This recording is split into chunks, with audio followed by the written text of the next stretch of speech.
Sugar factory ಸ್ಕೂಲ್ಗೆ 25 ಕೋಟಿ ಕೊಡ್ತೀನಿ ಅಂದ್ಬಿಟ್ಟು ಸಂಬಳದಲ್ಲ 90 ಲಕ್ಷ ಕೊಟ್ಟಂಗೆ ನುಡದಂತೆ ನಡೆದ ಅಲ್ಲ. 25 ಕೋಟಿ ಕೊಟ್ಟಾಗ ನಡೆದಂತೆ ನಡೆದ. ಈ ತರ ಸುಮ್ಮನೆ ಮಂಗ ಮಾಡ್ಕೊಂಡು ಹೋಗ್ತಾ ಇದ್ರೆ ಆಗಲ್ಲ. ನಾವು ಕೆಲಸ ಮಾಡಕ್ ರೆಡಿ ಇದೀವಿ. ಸಂಬಳ ಕೊಡ್ತೀನಿ ಅಂತ ಹೇಳಿದ್ದೆ. ನನ್ನ ಸಂಬಳದಿಂದ 20 ರೀ ನೀವು ಎಷ್ಟೇ ಕೊಡ್ತೀರಿ ಅಂತ ಹೇಳಿದ್ದು? ಎಷ್ಟು? 25. ಈಗ 19 ಅದು ಒಪ್ಕೋತೀವಿ. 19 ಲಕ್ಷ ಈಗ ಮೊದಲ ಕಂತು ರಿಲೀಸ್ ಆಗಿದೆ.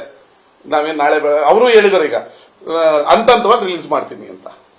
ಇನ್ನ 25 ಕೋಟಿ 19 ಹೋದ್ರೆ 24 ಕೋಟಿ ಅಂತ ಕೇಳ್ತಾ ಇದ್ದಾರೆ ಸರ್ ಅವರು. ಲೆಕ್ಕ ಮೀಟಿಂಗ್ ಮಾಡ್ರಿ. ನಾನೇನ್ ಹೇಳ್ತಾ ಇದೀನಿ ಗೊತ್ತಾ, ಟಿವಿ ಕೇಳಿದ್ರೆ ಲೆಕ್ಕ ಸಿಗಲ್ಲ. ನೀವು ಅಧಿಕೃತ ಸ್ಥಾನಮಾನ ಹೊಂದಿರುವಂತ ಕೇಂದ್ರ ಮಂತ್ರಿ ಶುಗರ್ ಫ್ಯಾಕ್ಟರಿ ಆಫೀಸರ್ಸ್ಗಳು ಮೀಟಿಂಗ್ ಕರೀರಿ. ಎಲ್ಲ ಪೆನ್ ಟು ಪೆನ್ ದಾಖಲೆ ಸಮೇತ ತಗೊಂಬನ್ನಿ. 100 ಕೋಟಿಗೆ 4 ಪೈಸದ ಲೆಕ್ಕ ತಗೊಳ್ಳಿ. ಬೇಡ ಅಂದ್ರೆ ಯಾರು ನಾವೇನು ಹಿಡಿದಾಕೊಂಡಿದೀವ?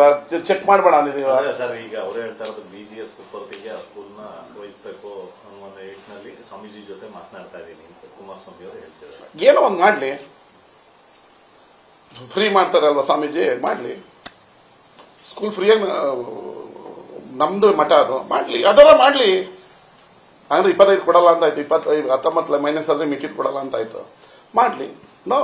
ನಾವ್ ಹೇಳ್ತಾ ಇರೋದು ನಾವು ನಡೆದಾಗ ನಡ್ಕೋತಾ ಇದೀವಿ. ನೀವು ಸುಮ್ಮನೆ ಆಪಾದನೆ ಮಾಡಬೇಡಿ. ಇಬ್ರು ಕೋಆರ್ಡಿನೇಷನ್ ಅಲ್ಲಿ ಕೆಲಸ ಮಾಡೋಣ.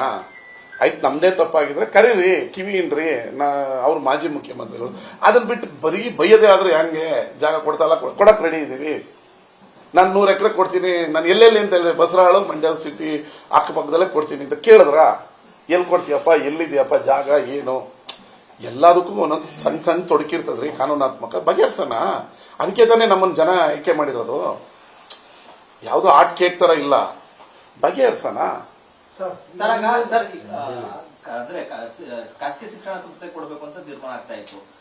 ಅದನ್ನ ಬೇಡ ಅಂತ ವಿರೋಧ ಮಾಡಿದ್ರು. ಈಗ BGS ಹೆಸರು ತರ್ತಾ ಇದಾರಲ್ಲ. ಈಗ ನಾನು ಏನ್ ಹೇಳೋಣ, ನೀವ್ ಕೇಳಬೇಕು. ಈಗ ನಾವೇನ ಮಾತಾಡ್ಬಿಟ್ರೆ ಮಠಕ್ಕೆ ವಿರುದ್ಧನಾ ಅಂತ ಮಾತಾಡ್ತೀರಾ?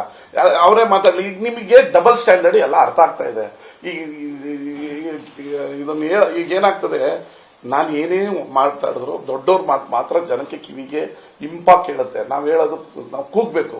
10 ಸರಿ ಹೇಳಿದ್ರೆ 12ನೇ ಸರಿ ಅವ್ನು ಹೇಳಿದ್ ಕರೆಕ್ಟ್ ಅಲ್ವಾ ಅಂತಾರೆ. ಬಟ್ ಅಷ್ಟರಲ್ಲಿ ಕಾಲ ಮಿಂಚೋಗಿರುತ್ತೆ.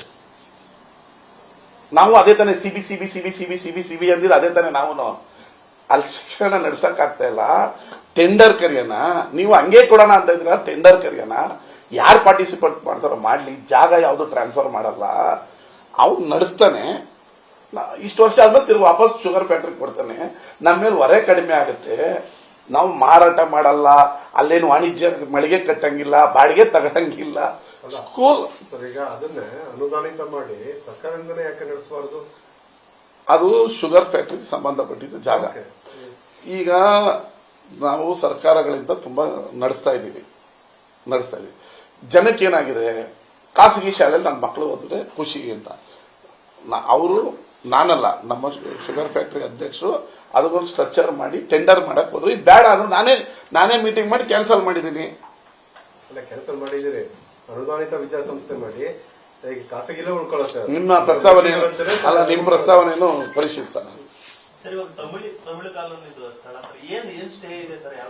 ಅವರು ನಾವು ಇಲ್ಲಿ ಮಹಾರಾಜರು ನಮಗೆ ಕೊಟ್ಟಿರೋ ಜಾಗ ನಮ್ಮನ್ನ ವೆಕೇಟ್ ಮಾಡಿಸಬಾರದು ಅಂತ ಹೇಳಿ ಹೈಕೋರ್ಟ್ ಅಲ್ಲಿ ಸ್ಟೇ ಹಾಕಿದ್ದಾರೆ. ಆದ್ರೆ ನಮ್ಮ ಲಾಯರ್ಗಳು ನಿರಂತರವಾಗಿ ಆ ಸ್ಟೇ ವೆಕೇಟ್ ಅನ್ನ ಮಾಡಿಸೋದಕ್ಕೆ ಕೋರ್ಟ್ ಅಲ್ಲಿ ಅಟೆಂಡ್ ಆಗ್ತಾ ಇದ್ದಾರೆ. ಅದಕ್ಕೆ ಈಗ ಕೋರ್ಟ್ ಒಂದು ಅಪ್ಲಿಕೇಶನ್ ಹಾಕಿದೀವಿ. ಇಲ್ಲ 600 ಮನೆಯನ್ನ ಇವರು ತಮಿಳು ಕಾಲೋನಿಯವರು ಹಂಚೋದಕ್ಕೆ ಆರ್ಡರ್ ಮಾಡಿ, ಅಥವಾ ನೀವು ಆರ್ಡರ್ ಮಾಡಿಲ್ಲ ಅಂದ್ರೆ ಬೇರೆಯವರು ಹಂಚೋದಕ್ಕೆ ಪರ್ಮಿಷನ್ ಅನ್ನ ಕೊಡಿ ಅಂತ ಅಪ್ಲಿಕೇಶನ್ ಹಾಕಿದೀವಿ. ಸ್ಲಂ ಬೋರ್ಡ್ ಇಂದ ಏನ್ ನ್ಯಾಯಾಲಯ ತೀರ್ಮಾನ ಮಾಡುತ್ತೆ ನೋಡೋಣ. 3 ಸರಿ ಕಟ್ಟಿದೀವಿ. ಆಲಹಳ್ಳಿಯಲ್ಲಿ ಒಂದ್ಸರಿ, ತಮಿಳು ಕಾಲೋನಿಯಲ್ಲಿ ಒಂದ್ಸರಿ, ಈಗ ಒಂದ್ಸರಿ ಕೆರೆ ಅಂಗಡಿ 3 ಸರಿ ಅದೇ ತಮಿಳು ಕಾಲೋನಿಯವ್ರನ್ನ ಶಿಫ್ಟ್ ಮಾಡಬೇಕು ಅಂತ 3 ಸರಿ ಕಟ್ಟಿ 3 ಸರಿನೂ ಅವರು ಹೋಗಿಲ್ಲ. ಈ ಸರಿ ನಾನು ಬಂದ ಮೇಲೆ ಅದನ್ನ ಆಸ್ಪತ್ರೆ ಸುಭದ್ರ ಕೊಡಬೇಕು ಅಂತ ನಾನು DC ಅವರು ಎಲ್ಲ ಅಲ್ಲೇ ಟೆಂಟ್ ಹಾಕೊಂಡು ಅವ್ರನ್ನ ಮನವೊಲಿಸೋಕೆ ಎಲ್ಲಾ ಪ್ರಯತ್ನ ಪಟ್ವಿ. ನೀವು ಎಲ್ಲ ಬಂದಿದ್ರೆ ಅವ್ರು ಒಪ್ಲಿಲ್ಲ. ಅದಕ್ಕೆ ಕೋರ್ಟ್ ಮುಖಾಂತರನೇ ಅವರು ಕೋರ್ಟ್ಗೆ ಹೋಗಿದ್ರೆ ನಾವು ಕೋರ್ಟ್ ಮುಖಾಂತರನೇ ಏನ್ ಕೋರ್ಟ್ ಏನ್ ಆರ್ಡರ್ ಮಾಡಿದ್ರೆ ಒಬೇ ಮಾಡೋಣ ಅಂತ ಹಾಕಿವಿ. ಈ ಮಧ್ಯದಲ್ಲಿ ಕಟ್ಟಿರೋ ಬಿಲ್ಡಿಂಗ್ ಹಾಳಾಗಬಾರ್ದು ಅಂತ ಈ ಎಮರ್ಜೆನ್ಸಿ ತಮಿಳು ಕಾಲೋನಿಯರಿಗೆ ಹಂಚ ಕೊಡಿ ಅಥವಾ ಬೇರೆಯವ್ರಿಗೆ ಹಂಚಕ್ಕಾರ ಕೊಡಿ ಅಂತ ಹೇಳ್ಬಿಡ್ತೀನಿ. ಸರ್, ಈಗ DC ಅವರು ನಮಗೆ ಯಾವುದೇ ಕೈಗಾರಿಕೆಗೆ ಅರ್ಜಿ ಬಂದಿಲ್ಲ, ಜಿಲ್ಲಾಡಳಿತಕ್ಕೂ ಬಂದಿಲ್ಲ, ಕೈಗಾರಿಕಾ ಪ್ರದೇಶ ಅಭಿವೃದ್ಧಿ ಮಂಡಳಿಗೂ ಬಂದಿಲ್ಲ. ಈಗ ನೀವು ಜಾಗ ಕೊಡ್ತೀವಿ ಅಂತೀರಿ, ಅವರು ನಾವು ಕೈಗಾರಿಕೆ ಅಂತೀವಿ ಅಂತೀರಿ, ಇಬ್ರು ಸೇರಿ ಮಂಡ್ಯ ಜನರನ್ನ ನಾನು ಜಾಗ ಕೊಡಕ್ ರೆಡಿ ಇದೇನ್ರಿ. ನನ್ನ ಕೈಯಲ್ಲಿ ಕಾರ್ಖಾನೆ ತರಕ್ಕೆ ಶಕ್ತಿ ಇಲ್ಲ. ನಾನು ಹೋರಾಟ ಮಾಡ್ಬೋದು, ಇಂಥವ್ರ ಹತ್ರ ಭಿಕ್ಷೆ ಬೇಡ್ಬೋದು, ಕೇಳ್ಕೋಬಹುದು. ನಾನು ಕೇಂದ್ರ ಮಂತ್ರಿ ಅಲ್ಲ ಅಥವಾ ರಾಜ್ಯದ ಕೈಗಾರಿಕಾ ಮಂತ್ರಿ ಅಲ್ಲ. ನಾನು ಇಬ್ರು ಮಂತ್ರಿಗಳ ಹತ್ರ, ನಮ್ಮ ಸ್ಟೇಟ್ ಮಂತ್ರಿಗಳ ಹತ್ರ, ಕೇಂದ್ರ ಮಂತ್ರಿ ಹತ್ರ ಕಾರ್ಖಾನೆ ತನ್ನಿ ಅಂತ ಹೇಳಿದ್ವಿ. ನನ್ನ ಇತಿಮಿತಿಲೇನು ಜಾಗ ಕೊಡ್ಬೋದು. ಅದಕ್ಕೆ ಇವತ್ತು ಅಧಿಕೃತವಾಗಿ ಲೆಟರ್ ಅವ್ರಿಗೊಂದು, DC ಅವ್ರಿಗೊಂದು, ನಮ್ಮ ಉಸ್ತುವಾರಿ ಸಚಿವರಿಗೊಂದು, 3 ಜನಕ್ಕೂ ಅಧಿಕೃತವಾದ ಲೆಟರ್ ಬರೀತಾ ಇದ್ದೀನಿ. ಜಾಗ ಕೊಡಕ್ ರೆಡಿ ಇದ್ದೀನಿ. ಏನೇನು ಆಗ್ತದೆ ಮಂಡ್ಯ ಜನತೆಗೆ ಒಳ್ಳೇದಾಗಲಿ.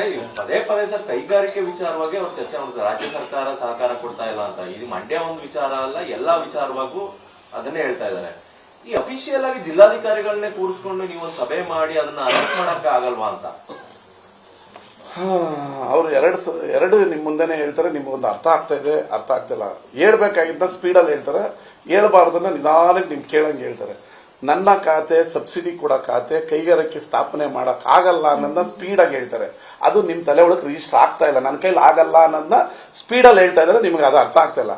ಆದರೆ ನಿಮ್ಮಿಂದ ಜನಗಳಿಗೆ ಏನ್ ತಲುಪಿಸ್ಬೇಕು ಅದನ್ನ ಮಾತ್ರ ನೀಟಾಗಿ ಹೇಳ್ತಾರೆ. ಸರ್ಕಾರ ಜಾಗ ಕೊಡ್ತಾ ಇಲ್ಲ. ಈಗ ನಾವು ಸ್ಪೀಡು ಮತ್ತೆ ನಿಧಾನಕ್ಕೆ ಎರಡೂ ಹೇಳ್ತಾ ಇದೀವಿ. ಜಾಗ ಕೊಡಕ್ ರೆಡಿ ಇದೀವಿ. ಯಾವ ಕಾರ್ಖಾನೆ ತತ್ತೀರ ಹೇಳಿ, ಜಾಗ ರೆಡಿ ಇದೆ.